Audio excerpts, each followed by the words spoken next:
Hello, good morning, नमस्कार। मेरा नाम है रिया और स्वागत है आपका जागरण बिजनेस के इस नए लाइव शो पर जिसका नाम है बाजार एट 9, जहां पर हम मार्केट्स के ओवरऑल सेंटिमेंट के बारे में डिस्कशन करते हैं। हम इस शो के जरिए आपको ये बताने की कोशिश करते हैं कि रात भर वॉल स्ट्रीट पर क्या कुछ हलचल देखने को मिली है और उसके दम पर आज दलाल स्ट्रीट में मार्केट्स की ओपनिंग कैसे हो सकती है, आज किन स्टॉक्स पर आपकी नजर रहनी चाहिए, कौन से वो सेक्टर्स हैं जो आपकी रडार पर रहने चाहिए। एक्सपर्ट्स के जरिए भी हम डिस्कशन करने की कोशिश करते हैं और आपको समझाने की कोशिश करते हैं कि बाजार के जो करंट लेवल्स है या फिर जो करंट सिनेरियो है उसके बेसिस पर आपका जो कमाई के मौके जो हैं आपके लिए वो कहां बनते नजर आ रहे हैं और वो कौन से स्टॉक्स हैं जिन्हें ऐड करके आप अपने पोर्टफोलियो में चार चांद लगा सकते हैं। इन सभी पर हम इस शो के जरिए बातचीत करने की कोशिश करते हैं। हमारा ये शो 9 to 10 डेली सुबह आपके लिए बनाया गया है, जिस पर आप अपने सवाल भी पोस्ट कर सकते हैं और हम एक्सपर्ट्स के जरिए आपके सभी सवालों का जवाब भी इस शो के जरिए आपको दिलाने की कोशिश करते हैं।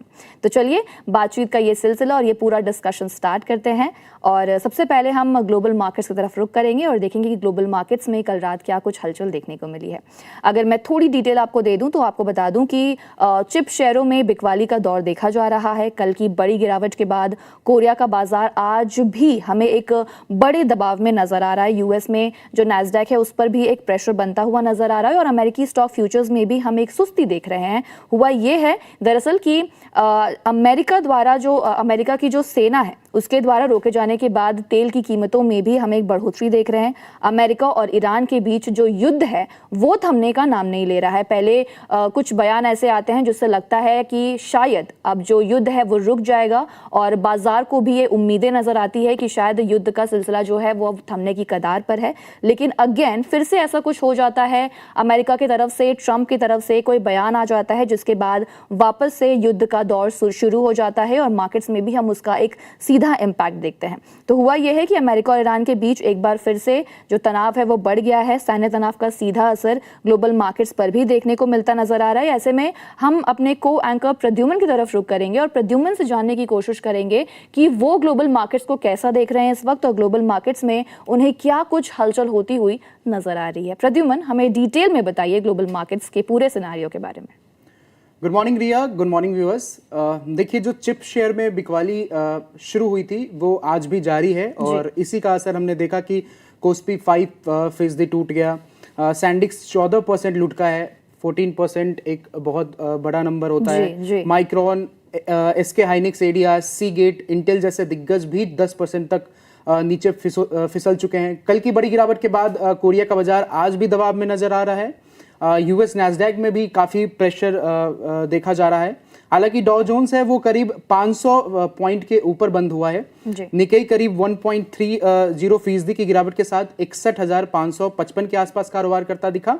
स्ट्रेट टाइम्स में 0.27% की बढ़त देखने को मिल रही है। वहीं ताइवान का बाजार 1.81% गिरकर 40,865 के स्तर पर कारोबार कर रहा है। जबकि हैंगसेंग की बात करें तो उसमें 1.49% की बढ़त देखने को मिल रही है और ये 25,668 के स्तर पर नजर आ रहा है। वहीं कोस्पी की बात करें, जैसे हमने बताया कि 5.11% की गिरावट उसमें दर्ज की गई है और सांघाई के कंपोजिट 0.75% की गिरावट के साथ 3,784 के स्तर पर देखने को मिल रहा है। देखिए, जैसा आपने बताया कि ट्रंप ने है वो सरप्राइज अटैक कर दिया ईरान के ऊपर।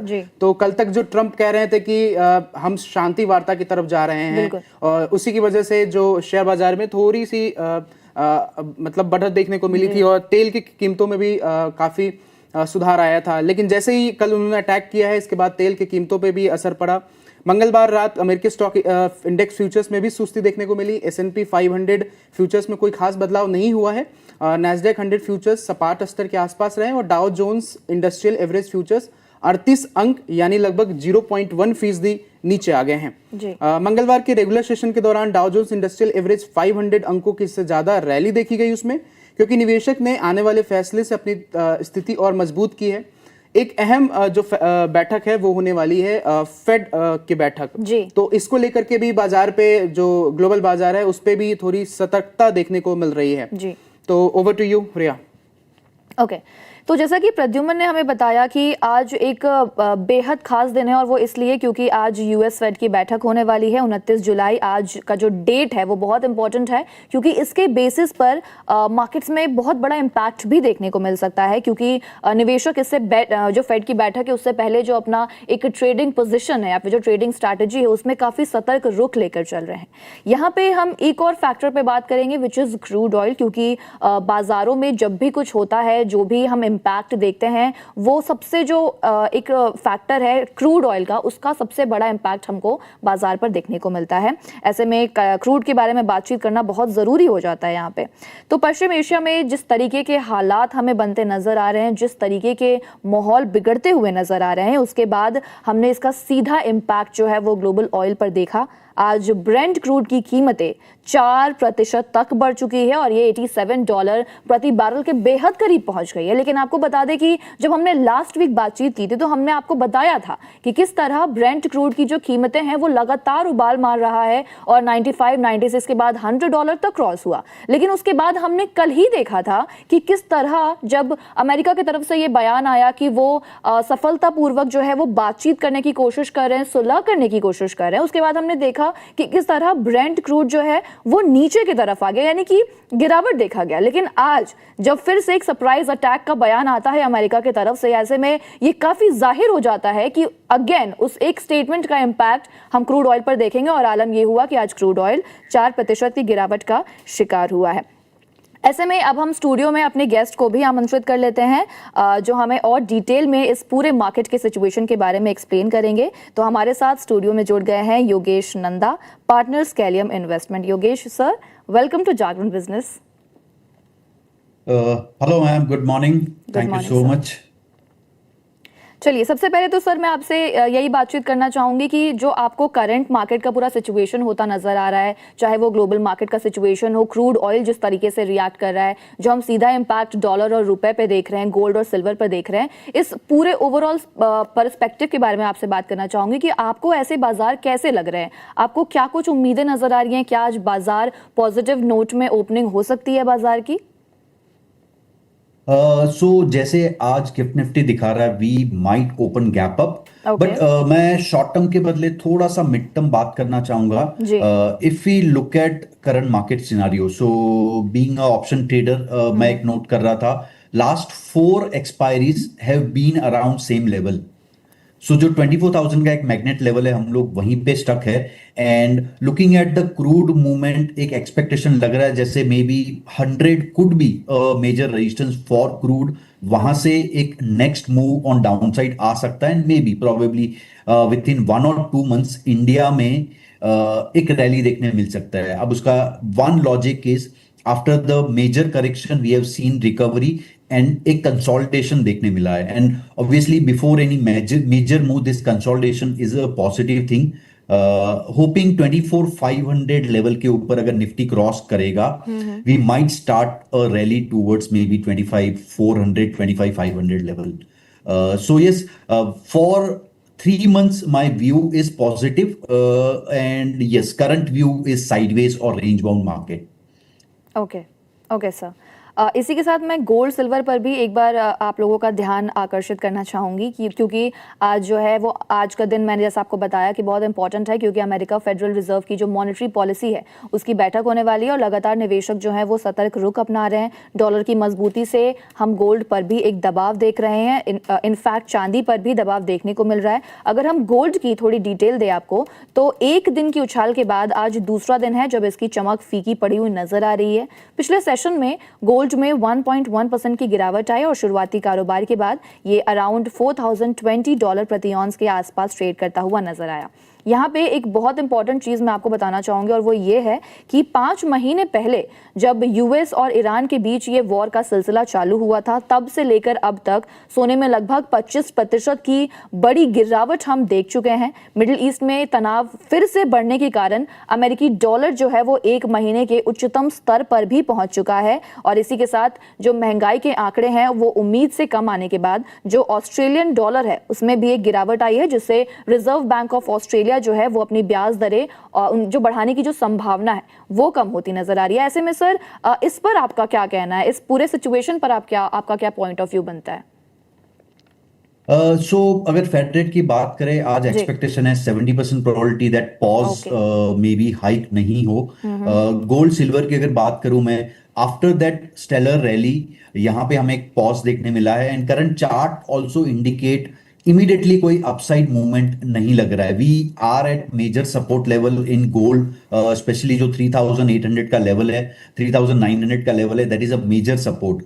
बट सारे मूविंग एवरेज ब्रेक हो चुकी है, so I wait for some signs of recovery in gold. Otherwise, current state is clearly a sideways movement in gold and silver. So yes, gold and silver में currently कोई trade मुझे नहीं दिख रहा है। I would be looking at now maybe जब war front से कुछ positive news आने लगे, this is a second wave, and वहां से अगर कुछ पॉजिटिव न्यूज आती है, क्रूड में अगेन फॉल आता है, I would prefer moving towards a risky asset, that's the equity mid caps. Okay sir, चलिए इसी के साथ हम एक बार कल की मार्केट क्लोजिंग कैसी हुई थी उस पर भी एक नज़र डालेंगे। कल आपको बता दें कि 28 जुलाई का दिन था और इसी के साथ मंथली एक्सपायरी भी थी, जिसके में बाजार की जो क्लोजिंग हुई थी वो मामूली गिरावट के साथ हुई थी। हालांकि ओपनिंग तो थोड़ी बहुत में हमने रिकवरी देखी थी, लेकिन गिरावट के साथ ही बाजार की क्लोजिंग हुई थी। निफ्टी की अगर मैं बात करूँ तो निफ्टी 23,985 और सेंसेक्स की बात करूँ तो 76,765 पर ये दोनों ही इंडाइसेस कल क्लोज हुए थे।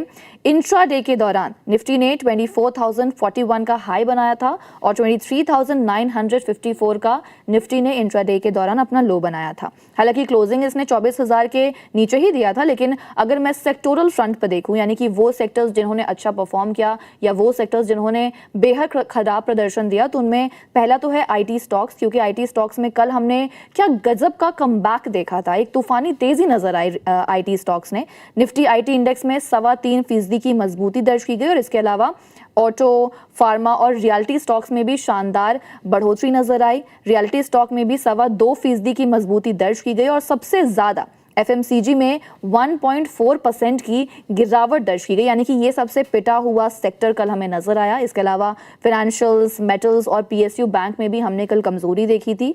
सेंसेक्स के 17 जो शेयर हैं वो हरे निशान में रहे और 13 स्टॉक्स जो थे वो लाल निशान में हमें क्लोजिंग देते हुए नजर आए। इनमें टीसीएस में सबसे ज्यादा यानी कि 4.4% की मजबूती दर्ज की गई थी। इसके अलावा इटर्नल, टेक महिंद्रा, इन्फोसिस, ये वो शेयर रहे जिन्होंने अपनी क्लोजिंग हरे निशान में दी, यानी कि ये टॉप गेनर्स में शुमार रहे। इसके अलावा HUL यानी हिंदुस्तान यूनिलीवर में करीब 7% की गिरावट दर्ज की गई थी। इसके अलावा सुजलॉन का शेयर भी कल धड़ाम हुआ था, लेकिन हमने लोधा डेवलपर्स में कल बहुत अच्छी एक रिकवरी देखी थी।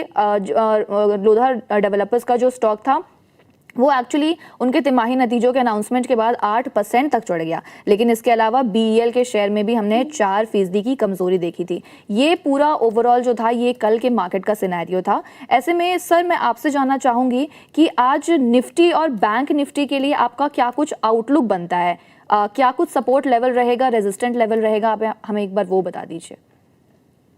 सो अगर हम आज निफ्टी की बात करें, डेफिनेटली मार्केट एक गैप अप खुल रहा है, बट आई थिंक मार्केट के लिए एक अपसाइड रेजिस्टेंस बना रहेगा जब तक हम लोग 24,200 लेवल कन्विंसिंगली क्रॉस नहीं करते। So it would be sell on rise kind of gap up today, but एक साइडवेज मूव स्टिल मैं एक्सपेक्ट कर रहा हूं मार्केट में। सो अपसाइड पे definitely 24,200 would be a resistance level. Downside पे 24,150, 24,100 का zone would be a support level.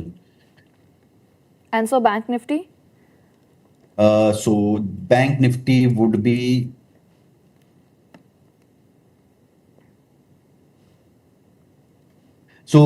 in fact अगर बैंक निफ्टी की बात करें हम लोग 25,300 का जो 57,300 का जो लेवल है, दैट इज अ की मूविंग एवरेज, यहाँ पे 20 पीरियड मूविंग एवरेज देखने मिल रहा है। तो वो लेवल के ऊपर अगर कन्विंसिंगली मार्केट निकलता है, that could be a positive sign. But PSU bank and private banks के अगर शेयर्स की बात करें, इंडिविजुअल स्टॉक्स की बात करें, यहाँ एक कोई लीडर नहीं मिल रहा है clearly. That's why PSU banks are under severe pressure and private banks में except ICICI and federal bank that there are no leader present as such. So यहाँ भी view रहेगा would be sideways for at least 1 or 2 weeks. Then maybe war front पे कुछ positive news आती है, then we might give a breakout. Okay इस पर भी हम बातचीत करेंगे सर, लेकिन उससे पहले मैं आपको बता दूं कि आज कौन कौन से वो कंपनियां हैं जो अपने तिमाही नतीजे जारी करेंगी, क्योंकि आज ये वो स्टॉक्स रहेंगे जो आपके फोकस में रह सकते हैं। तो कई बड़ी कंपनियां हैं जो अपने जून के तिमाही नतीजे जारी करेंगी। इस लिस्ट में एक्लेया solutions India, Acme solar holdings, Adani enterprises, Adani ports, then Asian paints है, बजाज हाउसिंग फाइनेंस है, बालकृष्ण इंडस्ट्रीज हैं। ये वो स्टॉक्स हैं जो अपने तिमाही नतीजे जारी करेंगे। इसके अलावा हम डिटेल में सर से स्टॉक स्पेसिफिक भी बात करेंगे कि आज कौन से स्टॉक्स हैं जो आपके रडार पर होने चाहिए। लेकिन अभी 9:15 का वक्त हो गया, यानी कि मार्केट्स खुलने का टाइम हो चला है। ऐसे में मैं फिर से अपने को एंकर प्रद्युमन की तरफ रुख करूंगी और प्रद्युमन हमें बताएंगे कि मार्केट्स किस तरह खुलते हुए नजर आ रहे हैं उन्हें। बिल्कुल। देखिए रिया, जैसे गिफ्ट निफ्टी और प्री मार्केट संकेत दे रहे थे कि बाजार है वो हरे निशान पे ही खुलेगा, और ठीक वैसा ही हुआ है। सबसे पहले मैं निफ्टी 50 की बात करूं तो ये तकरीबन 24,176 के स्तर पर खुला है। इसमें तकरीबन 181 अंकों की जो बढ़त है वो देखी गई है, 0.76% बढ़कर ये 24,176 पे खुला है। वहीं मैं अगर बीएसई सेंसेक्स की बात करूं तो इसमें करीब 0.87% की बढ़त देखने को मिल रही है, और ये 600 अंकों के स्तर पे खुलकर और 77,423 के स्तर पे कारोबार करता हुआ नजर आ रहा है। वहीं मैं अगर निफ्टी बैंक की बात करूं तो इसमें करीब 0.60% यानी तकरीबन 338 अंकों की बढ़त देखने को मिल रही है, और ये 57,126 के स्तर पर कारोबार करता हुआ नजर आ रहा है। इसी बीच हम लोग एक बार नजर डाल देते हैं टॉप गेनर्स पे। टॉप गेनर्स की लिस्ट में इन्फोसिस, स्विगी, चोला इन्वेस्टमेंट और कोफोर्ज और लार्सन जैसी कंपनी शामिल है। इन्फोसिस की बात करूं तो इसमें करीब 3% की बढ़त देखने को मिल रही है। वहीं स्विगी में 2.76% की बढ़त देखने को मिल रही है, चोला इन्वेस्टमेंट में 4.50 और वहीं कोफोर्ज में 2.08% की बढ़त देखने को मिल रही है। वहीं अगर टॉप लूजर्स की बात करें तो इसमें फोनिक्स मिल्स है, जिसमें तकरीबन 5% की गिरावट देखने को मिल रही है। जी वर्नोवा टीडी 0.49%, वहीं हिंद पेट्रो में 1.61% की गिरावट देखने को मिल रही है। CG power 2.14%। तो ये वो स्टॉक्स है जिनमें जो टॉप लूजर्स की लिस्ट में आज शामिल है। Over to you Riya. Thank you so much Pradyuman, thank you हमारे साथ जुड़ने के लिए और हमारे ऑडियंस को बताने के लिए कि मार्केट्स इस वक्त कैसे खुले हैं। सारा आंकड़ा जो है वो आपके सामने आ चुका है। और इसी के साथ मैं फिर से एक बार अपने गेस्ट की तरफ योगेश नंदा सर की तरफ रुख करूंगी और मैं सर से बात करूंगी स्टॉक स्पेसिफिक, यानी कि हमारे अगले सेगमेंट की तरफ मैं रुख करूंगी which is stocks in focus, जहां पर हम आपको डिटेल में ये समझाने की कोशिश करते हैं कि आज कौन से स्टॉक्स हैं जो आपके फोकस में होने चाहिए और उन पर आपकी पूरी जो इन्वेस्टमेंट स्ट्रैटेजी है वो क्या कुछ बननी चाहिए। चलिए, सबसे पहले मैं जो स्टॉक पिक करूंगी वो है लार्सन एंड टोब्रो, एक दिग्गज इंजीनियरिंग और इंफ्रास्ट्रक्चर कंपनी है और इन्होंने अपने जून तिमाही के नतीजे जारी किए हैं, जिसमें कि कंसोलिडेटेड मुनाफा सालाना बेसिस पर 14% बढ़कर 4,123 करोड़ रुपए रहा और ये बाजार के अनुमान से काफ़ी बेहतर रहा है। कंपनी की जो इनकम है वो 6.7% बढ़कर 67,942 करोड़ हो गई। हालांकि अगर मैं एबिटा और एबिटा मार्जिन की बात करूं तो वो एस्टिमेट से थोड़े कम नजर आए, लेकिन जो ऑर्डर इनफ्लो है कंपनी का वो 14.4% बढ़कर 1.08 लाख करोड़ रुपए तक पहुंच गया है। ऐसे में सर इस स्टॉक को देखिएगा, इस स्टॉक में 2.75% की तेजी भी नजर आ रही है, इसके साथ ही 3,941 पर ट्रेड करता नजर आ रहा है।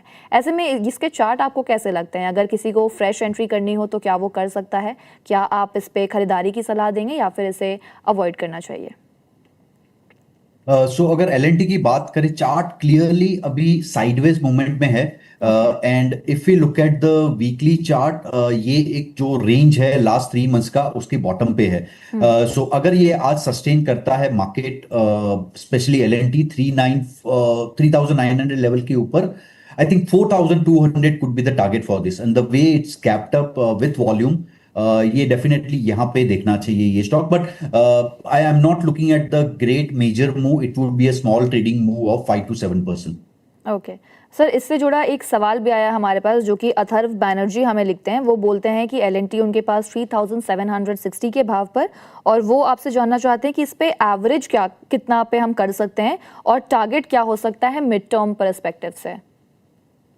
सो मिड टर्म पर्सपेक्टिव से इसका टारगेट रहेगा 4200 एज आपने ऑलरेडी लोअर लेवल पे बाय किया है, so averaging time could be now, because I always prefer averaging जब हम प्रॉफिट में आए रादर देन स्टॉक जब हम लॉस में हो तब एवरेज करने से बेटर होगा। आप प्रॉफिट में है तो currently could be a good time for average and इसका शॉर्ट टर्म टारगेट रहेगा 4200 लेवल। ओके, अगला जो स्टॉक है वो टाटा की कंपनी है, टाटा कैपिटल। एक एनबीएफसी कंपनी है जिन्होंने अपने जून तिमाही के काफ़ी मजबूत नतीजे पेश किए। इसके अलावा कल हमने आपको बताया था कि टाटा केमिकल्स, टाटा पावर के भी नतीजे आए थे। तो टाटा कैपिटल का जो नेट प्रॉफिट है वो 56% बढ़कर 1574 करोड़ रुपए रहा, और जो इनकी टोटल इनकम है वो 23% बढ़कर 4455 करोड़ रुपए हो गई। वही जो इनका AUM है यानी कि असेट अंडर मैनेजमेंट वो 22% बढ़कर 2.90 लाख करोड़ रुपए पर पहुंच गया है। ऐसे में सर टाटा कैपिटल का स्टॉक आपको कैसा लगता है, इस पर आपका क्या आउटलुक बनता है?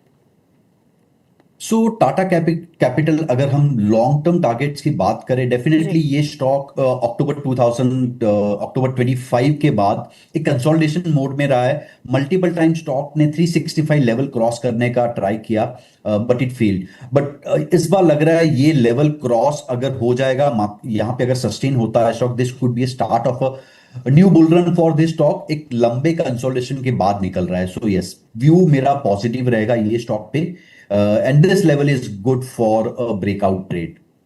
सर अगर मैं टाटा पूरे ग्रुप की बात करूं तो टाटा कैपिटल के अलावा और कोई स्टॉक है जो आपको पसंद आ रहे हैं इस वक्त टाटा के ग्रुप से? सो करंटली टाटा ग्रुप में और कोई स्टॉक मेरे रडार पे नहीं है। Okay this is the only stock जो पॉसिबल है यहाँ से मूव हो सके। ओके ओके इसी के साथ जो अगला स्टॉक है उस पर हम बातचीत करेंगे। LIC सरकारी बीमा कंपनी है LIC, जिन्होंने LIC के बोर्ड ने 2 बड़ी अपॉइंटमेंट्स की है। वरदराज मुथु केटारामन जो कि चीफ CRO बनाया गया इनको। इसी के साथ शतमन्यु श्रीवास्तव को कंपनी का नया CFO अपॉइंट किया गया। ऐसे में ये 2 बड़े अपॉइंटमेंट्स हुए हैं LIC के अंडर। इसका भी इम्पैक्ट जो है वो हम स्टॉक पर देखेंगे। हालांकि अभी जब मैं चार्ट्स देख रही हूँ तो 0.12% की गिरावट के साथ 426 रुपए पर LIC का स्टॉक मुझे इस वक्त ट्रेड करता हुआ नजर आ रहा है। ऐसे में सर आपको LIC का स्टॉक कैसा लगता है? अगर LIC नहीं तो क्या NBFC सेक्टर में क्या जो ये बीमा कंपनी की पूरी सेक्टर है इसके अलावा कोई और स्टॉक हैं जो आपको इस वक्त अच्छे नजर आ रहे हैं, जिसका आपको पैटर्न समझ में आ रहा है इस वक्त? सो अगर LIC की बात करें, करंटली LIC एक लंबे कंसोलिडेशन मोड में है। सो सिंस नवंबर 2024 ये एक ट्रायंगल पैटर्न बना रहा है, जिसका ब्रेकआउट होगा 455 के ऊपर। एंड जो करेक्शन में बाय करने के आदी है स्टॉक के, उनके लिए एक लेवल देना चाहूंगा मैं। 380 to 385 would be a good level to buy this stock. So yes at this level ये स्टॉक में मुझे कुछ ग्रेट मूवमेंट नहीं लग रहा है। I wait for some correction at least till 385, जहां पे हम लोग ऐड कर सकते हैं for some meaningful gains. Okay okay sir. अगला जो स्टॉक है वो है Rail Vikas Nigam Limited, that is RVNL, सरकारी रेलवे कंपनी है। इनको ईस्ट सेंट्रल रेलवे से 358.97 करोड़ रुपए का एक नया ऑर्डर हासिल हुआ है, और इस ऑर्डर का जो इम्पैक्ट है वो आज हम स्टॉक में देख सकते हैं। हालांकि स्टॉक जो है वो अभी मामूली बढ़त के साथ 1.45% की बढ़त के साथ 224 के लेवल पर नजर आ रहा है। सर रेलवे की अगर मैं बात करूँ, railway as a sector, railway stocks मतलब कभी मुझे ऐसा लगता है कि वो कभी चले ही नहीं है, कभी वो उतना अच्छा परफॉर्म ही नहीं कर पाए। ऐसे में क्या आपको लगता है कि रेलवे का आगे कोई फ्यूचर है या फिर कोई ऐसा स्टॉक है जो आगे पोटेंशियल रखता है कुछ अच्छा कर गुजरने का? सो मैम अगर रेलवे सेक्टर की बात करें, सो लाइफ टाइम में इनमें एक रैली आई थी जो 2022 से 2024 के टॉप पर, एंड काफी हाई लेवल पे इनमें टॉप बन चुका है ये सारे स्टॉक्स में। एंड वहां से एक मेजर करेक्शन भी हमें देखने मिल रहा है। But looking at current charts, मुझे कोई ग्रेट एक्साइटिंग स्टॉक नहीं लग रहा है ये सेक्टर में। And for me many stock, specially अगर RVNL की बात करें, stock clearly 200 day moving average के नीचे ट्रेड कर रहा है, वीकली मूविंग एवरेज के भी नीचे आ चुके हैं स्टॉक्स। सो यहां पर एक होप के बेस पे बाय करने से बेटर है हम लोग वेट करें, because now they are going into consolidation. And ये स्टॉक्स में हमने ऑलवेज देखा है नियर टू बजट एक मोमेंटम आता है। So may be January would be a time to look at this stock for a trading recovery. But apart from that, ये sector में मुझे ग्रेट कुछ नहीं लग रहा है, बिकॉज चार्ट्स काफी डैमेज हो चुके हैं। Okay okay sir. अगला जो स्टॉक है वो है DCM श्रीराम का। ये एक एग्री बिजनेस और केमिकल कंपनी है और इनका जो जून तिमाही का नेट प्रॉफिट है वो 692 करोड़ रुपए पर दर्ज हुआ है। पिछले साल ये 113 करोड़ रुपए पर था और इसी के साथ कंपनी का जो रेवेन्यू है वो 9.5% बढ़कर 3785 करोड़ रुपए हो गया और इसी के साथ एबिटा मार्जिन में भी बढ़ोतरी हुई है और ये बढ़कर 8.9% पर पहुंच गया है। सर, DCM श्रीराम फाइनेंस पर आपका क्या कहना है? DCM श्रीराम फाइनेंस और DCM Shriram limited, right? Right, sorry, my bad. So DCM Shriram की अगर बात करें हम लोग, स्टॉक 2021 से कंसोलिडेशन मोड में है, जहां पे बॉटम बनता है इसका 1950 के आसपास एंड टॉप बनता है 1300 के आसपास। So currently we are seeing a recovery trade from bottom, जो 1300 तक टारगेट बन सकता है। सो यस, यहाँ पे एक पॉजिटिव व्यू रहेगा for a short term trading move. Okay sir. Sir, अभी जस्ट मैं एक न्यूज़ पढ़ रही थी और मेरे पास एक न्यूज़ आई है गो डिजिट के बारे में। ये एक स्टॉक देखिएगा, इसमें 57.21 लाख शेयरों की ब्लॉक डील हुई है और ये जो लेन देन है ये ब्लॉक डील विंडो में ही किया गया है। ऐसे में ये जो स्टॉक है ये है गो डिजिट का। इसके चार्ट्स दिखाइएगा प्लीज़। हाँ जी, 0.45% की बढ़त के साथ 246 पर नज़र आ रहा है। ऐसे में सर डिटेल में समझाइए कि इसमें एक्चुअली हुआ क्या है और ये स्टॉक आपको कैसा लग रहा है? एक जितने भी ये IPO वाले रिसेंटली लिस्टेड स्टॉक्स होते हैं, मेरा एक वहां पे फंडा होता है, अगर कोई स्टॉक उनका लिस्टिंग प्राइस या लिस्टिंग डे का जो लेवल है वहां से नीचे ट्रेड कर रहा है, देन डेफिनेटली जिन्होंने भी IPO में अप्लाई किया था या बाद में बाय किया था, they are trapped now. And यहाँ पे एक फ्री फॉल हमें देखने मिला है फ्रॉम 325 टू 246। अब यस, ये स्टॉक एक ट्रेंड लाइन सपोर्ट पे आ रहा है जो अराउंड 240 235 के आसपास है। But it's not my kind of stock, because जहां पे अगर लोग ट्रैप होते हैं, हमने देखा IT सेक्टर में जब लोग ट्रैप हो गए, कितने सालों से सेक्टर मूव नहीं कर रहा है। सो काफी डिफिकल्ट होता है इन स्टॉक्स के लिए देन रिकवरी करना। So for me this would be avoid, but अगर कोई लेना चाहे देन 235 से अगर स्टॉक रिकवर करता है with a small stop loss would be at a small recovery trade बन पाएगा। But otherwise this stock is not a really great stock and यहाँ पे एक मेजर ब्रेकडाउन आ चुका है, सो it would be avoid for now. Okay sir, आपने IT stocks की बात करी तो मैं IT स्पेस की ही बात करूंगी कि कल कोफोर्ज ने अपने काफ़ी शानदार नतीजे पेश किए थे। उनमें हम अच्छी खासी तेज़ी भी दर्ज की गई, हमने तेज़ी का एक सिलसिला भी देखा कोफोर्ज में। तो IT एज अ स्पेस आपको कैसा नज़र आता है? पहले तो आप स्पेस पर अपना आउटलुक बताइए और उसके अलावा बताइए कि कौन से वो स्टॉक्स हैं IT में से जिन पर आप खरीदारी की अपनी राय देंगे या फिर आपका एक बुलिश पैटर्न बनता नजर आ रहा है। IT की अगर बात करें, ये sector definitely because of AI and global जो IT स्टॉक्स है उनके प्रेशर की वजह से काफी अंडर परफॉर्म कर रहा है ओवरऑल मार्केट को as well and global peers को ऑल्सो। बट रिसेंटली हमने देखा आफ्टर अ मेजर जो अंडर परफॉर्मेंस के बाद एक रिकवरी रैली आ रहा है, but I would be still cautious in this sector. अगर कोई स्टॉक हमें देखना है, OFSS Oracle would be a good stock. Coforge is the second stock. तो ये दो लीडर है जिन्होंने परफॉर्म भी किया है, जिन्होंने डेमोन्स्ट्रेट किया है अ डिसेंट रिकवरी। मैं ये दो स्टॉक के साथ जाना चाहूंगा अगर मुझे IT सेक्टर में ट्रेड करना है। But if you are looking at let's say 3-4 years investment and if you are going through sectoral fund route से अगर आप जानना चाहते हो, this would be a good time from the view of the 3 to 4 years horizon.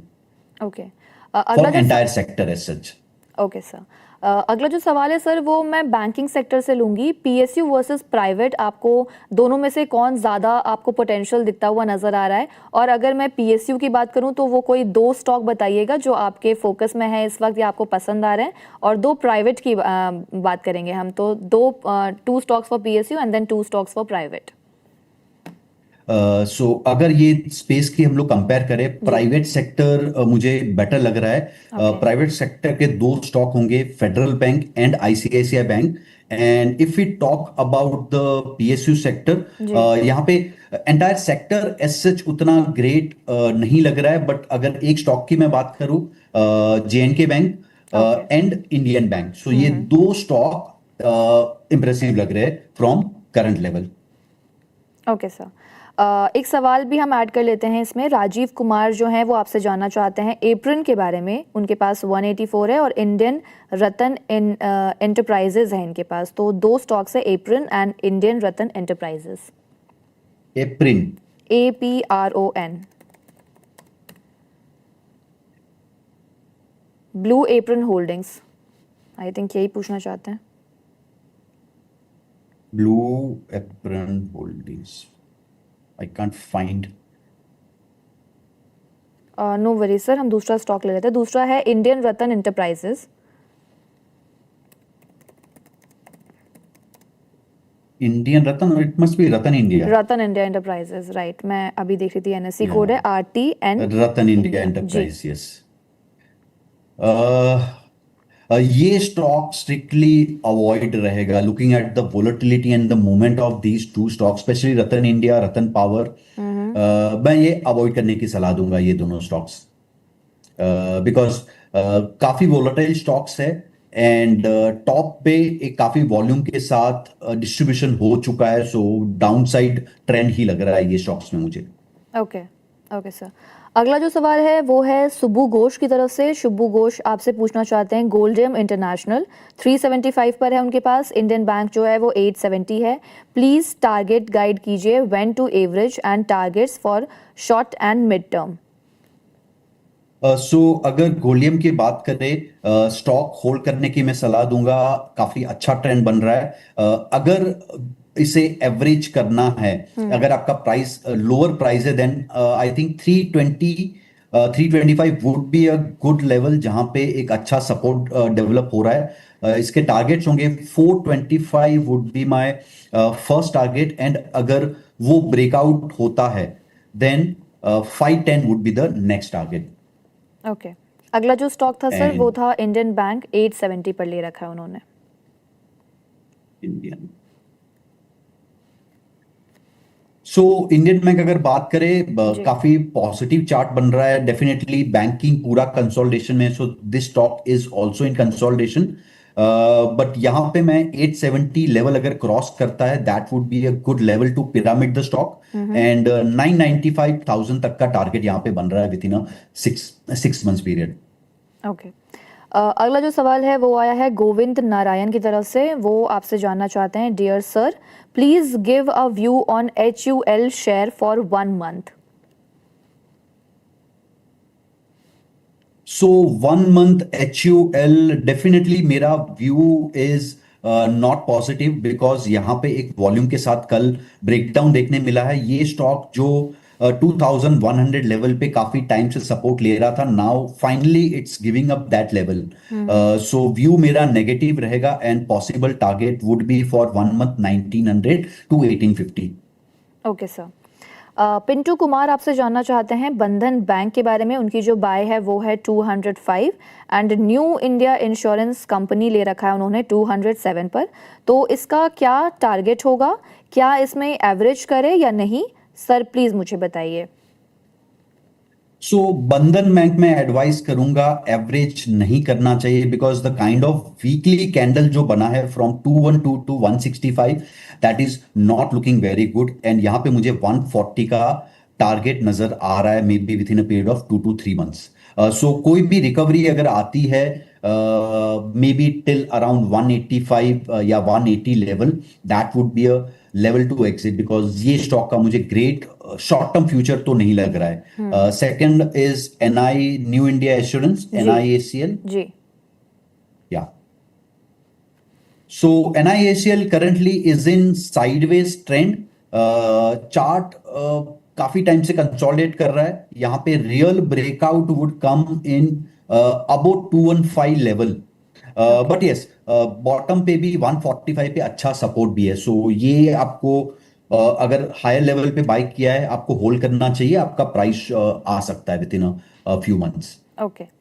अगला जो सवाल है वो आया है अथर्व बैनर्जी की तरफ से। वो आपसे जानना चाहते हैं कि क्या रोलेक्स रिंग और PNB में फ्रेश एंट्री हो सकती है। सो रोलेक्स रिंग की अगर बात करें, स्टॉक अगेन एक कंसोलिडेशन मोड पे है, 200 डे मूविंग एवरेज पे है, not my kind of stock because मैं जनरली अपर ट्रेंड जो ट्रेंड में हो स्टॉक वो प्रिफर करूंगा, बट यहाँ पे अगर आपको एंट्री करनी है I prefer entry above 145 level, because वहां पे वो सारी मूविंग एवरेज के ऊपर आ चुका होगा। So not at current level, because यहाँ पे एक 200 डे मूविंग एवरेज के आसपास है स्टॉक, ये अगर ब्रेक हुआ this can fall further. Second, अगर पीएनबी की बात करें हम लोग, पीएनबी, यस, पीएनबी में करंट लेवल पे एक रिकवरी ट्रेड बन रहा है, स्टॉक क्रॉसिंग की moving averages 20 and 200 level. So PNB में आप फोकस कर सकते हैं rather than the Rolex rings. Okay, दो सवाल है सर, और ये आखिरी सवाल भी होगा क्योंकि टाइम हो चला है। तो पहला तो ये सवाल होगा कि फ्रेश एंट्री के लिए कौन सा स्टॉक बेटर होगा, और दूसरा ये कि आपको जो करंट मार्केट का सिनेरियो है उसमें कौन से स्टॉक्स आपको पसंद आ रहे हैं, आप किन पर पॉजिटिव हैं? मैं अगर सेक्टर वाइज बात करूं, दो सेक्टर मुझे काफी अच्छे लग रहे हैं। One is auto and second is pharma space.